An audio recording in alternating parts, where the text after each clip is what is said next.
मामले सामने आए हैं जब एक शख्स के पास 2 या 3 गर्लफ्रेंड रहती है, लेकिन एक ऐसा मामला सामने आया है जहां एक शख्स के पास एक ही समय में 35 गर्लफ्रेंड है।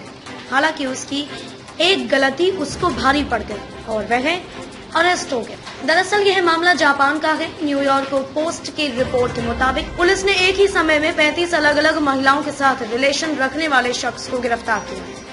इसने सभी महिलाओं से अपना अलग अलग जन्मदिन बताया था। इस पूरे मामले का खुलासा भी बड़े दिलचस्प तरीके से हुआ। रिपोर्ट के मुताबिक 39 साल के इस शख्स का नाम ताकाशी मियागावा है। इसकी पहली गर्लफ्रेंड ने उसे गिफ्ट दिए थे। इसके बाद इसका गिफ्ट का शौक बढ़ता चला गया और गिफ्ट के चक्कर में उसने नई नई गर्लफ्रेंड बनानी शुरू कर दी। कुछ ही दिनों में ये आंकड़ा 35 पहुंच गया। दिलचस्प बात यह है कि उसने किसी भी पुरानी गर्लफ्रेंड को नहीं छोड़ा। वो सभी को एक साथ डेट करता रहा। रिपोर्ट में बताया गया कि इसके पीछे उसका मकसद प्यार नहीं बल्कि नए नए गिफ्ट्स लेने का था।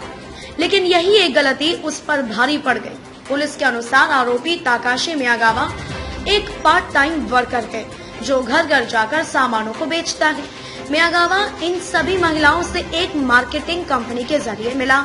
साथ ही उसने कई चीजों को बेचा। इससे उसको अच्छा प्रॉफिट हुआ तो उसका दूसरा प्लान शुरू हुआ। उसने इन सभी महिलाओं में से एक एक करके सबको गर्लफ्रेंड बनाना शुरू कर दिया। वह उनसे गिफ्ट लेने लगा। सबको उसने अपना अलग अलग बर्थडे बताया।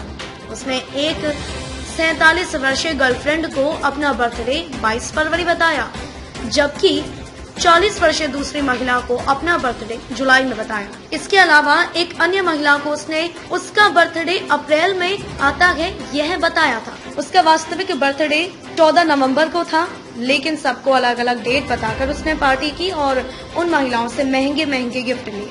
इसके बाद अचानक एक महिला को उसके धोखे का कुछ एहसास हुआ तो उसने पुलिस के पास शिकायत कर दी।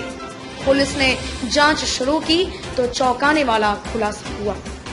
मामले का खुलासा होते ही मियागावा की एक एक करके 35 गर्लफ्रेंड सामने आई। ज्यादातर वो सिंगल महिलाओं को निशाना बनाता था और सबसे शादी की बात कहकर उन्हें फंसा लेता था। फिलहाल अब वो पुलिस की गिरफ्त में है। मीडिया ने भी उसे जापानी रोमियो नाम दिया है। पब्लिक न्यूज डेस्क, देश और दुनिया की खबरों के लिए जुड़े रहिए पब्लिक न्यूज के साथ।